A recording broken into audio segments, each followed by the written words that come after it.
All right, Shalom. I want to start off by saying all praise, honor, glory to Yahweh Bashem Yahushua Bashem Kodash. Double honors to the apostle Nel's great millstone. Peace and blessing to you, brothers, laboring in His truth throughout the four winds and sincerity. Just wanted to go into, it's not so much the only God can judge me spirit, but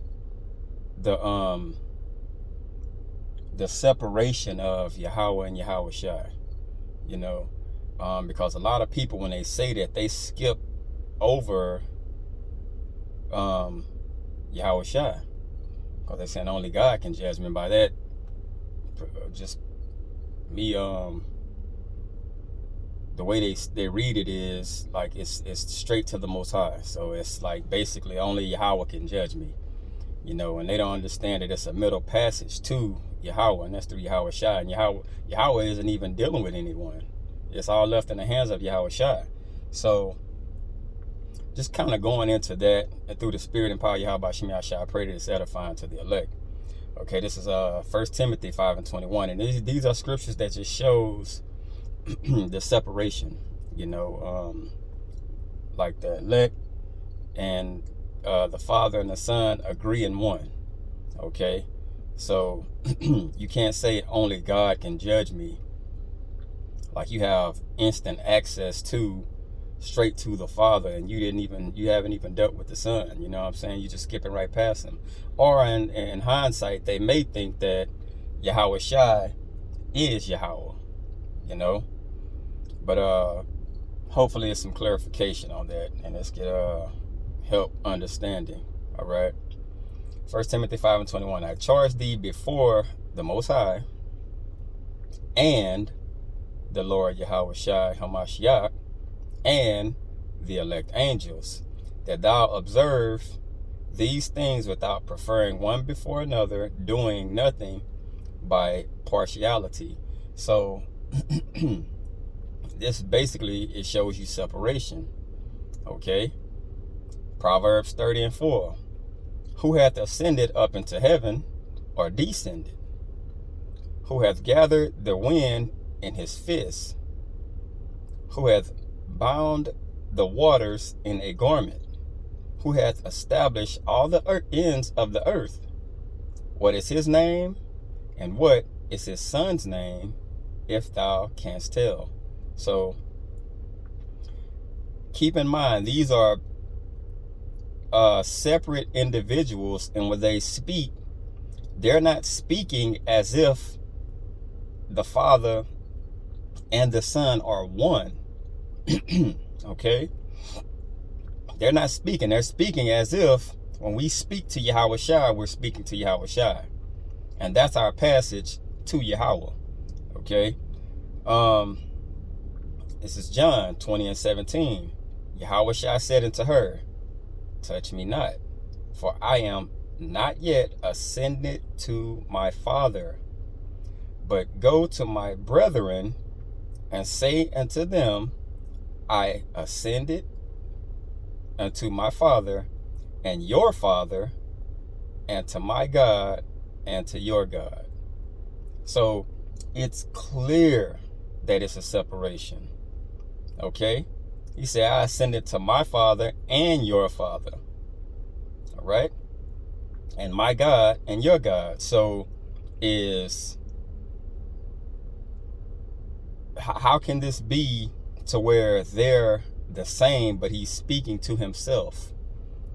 Okay, and Christians will get it so messed up to where they'll say something to the in the mind frame of, well, it's that way because he came down in flesh. Okay, we all came down in flesh. We all belong to Yahweh Bashem Yahushua. Okay, so you basically saying when he go back to the spirit world that he's going to be reattached to himself. So he broke off himself to send down to die in flesh, and when he dies, he's going back to be like immersed back to himself. Christians it's wacky. It's wacky, man. Luke 18 and 19, it says, and Yahushua said unto him, why callest thou me good? None is good save one, this is the Most High. So, all throughout Yahushua's speakings, he's giving credit off to the Father. Okay? So why would he be speaking to himself if he is the Father? John 14 and 28. Ye have heard how I said unto you, I go away, and come again unto you. If you love me, ye will rejoice, because I said, I go unto the Father, for my Father is greater than I. So if we're the same, how can I be greater than myself? If we're the same, how can I be greater than myself? All right? I mean, this is just like common sense. Christians will take scriptures and just to sound like they're on some kind of intellectual level, they'll go totally far left field. All right? This is John 14 and 28. Salaki. This is Mark 15 and 34. And at the 9th hour, Yahushua cried with a loud voice, saying, Eloi, Eloi, lama sabachthani, which is being interpreted, my God, why hast thou forsaken me? So he's crying to himself, saying, self, why have you forsaken self? It's a separation. All right.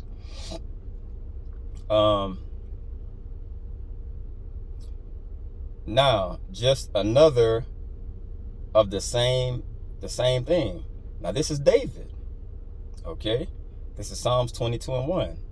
My God, why hast thou forsaken me? Why art thou so far from helping me and from the words of my roaring? Okay?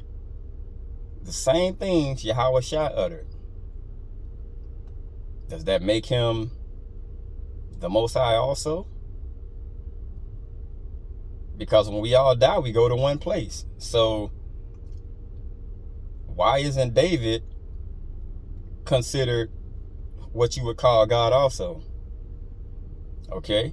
They're speaking in the same form. All right? It's a separation.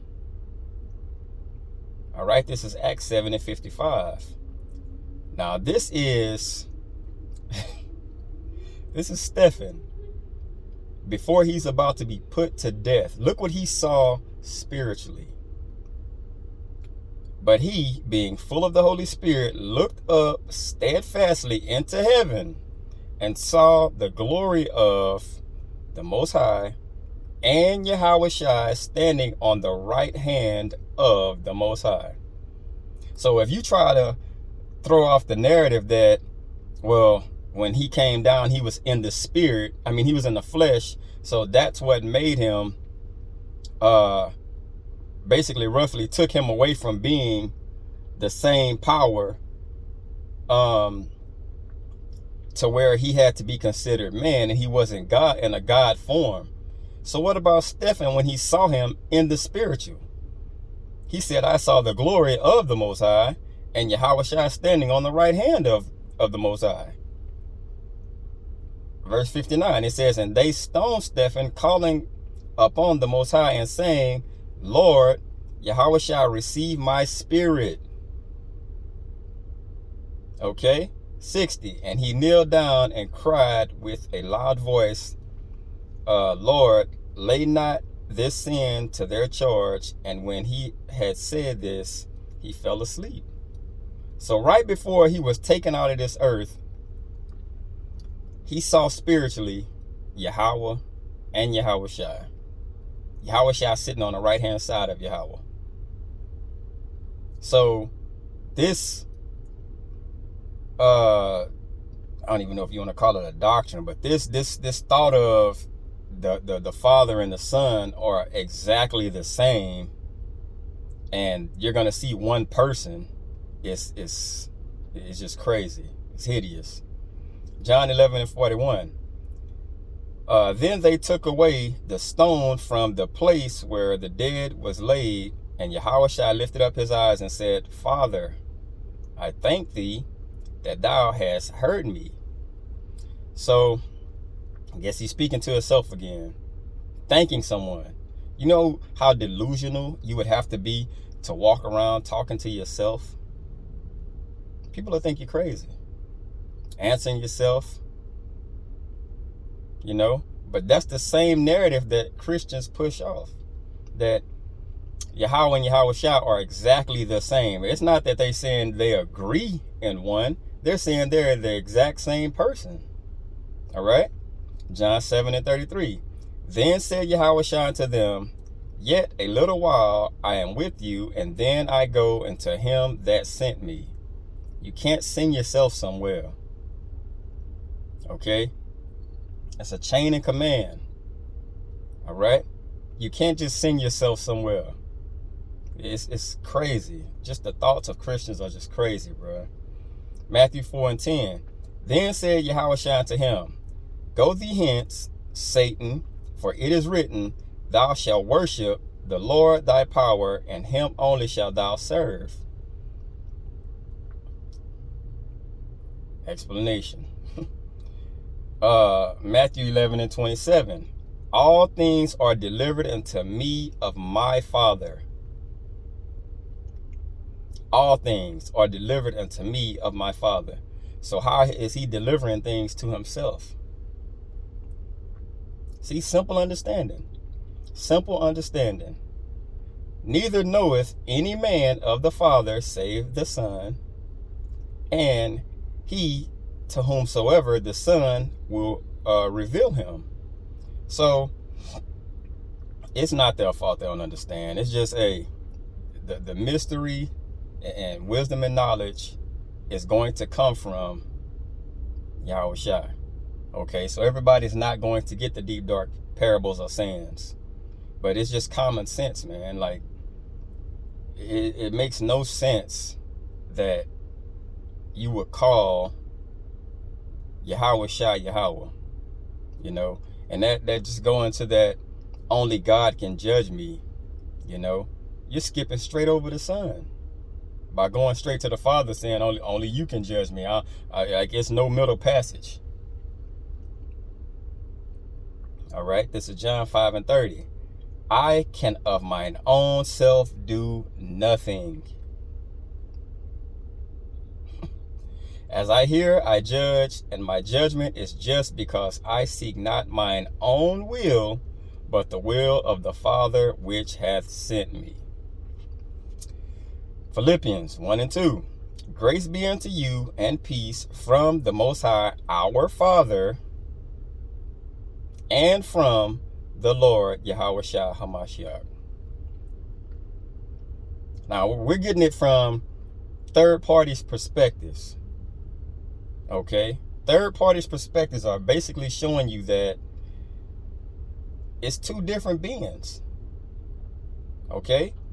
Hebrews 10 and 12, it says, but this man, after he had offered one sacrifice for sin forever, sat down on the right hand of the Most High, from henceforth expecting till his enemies be made his footstool.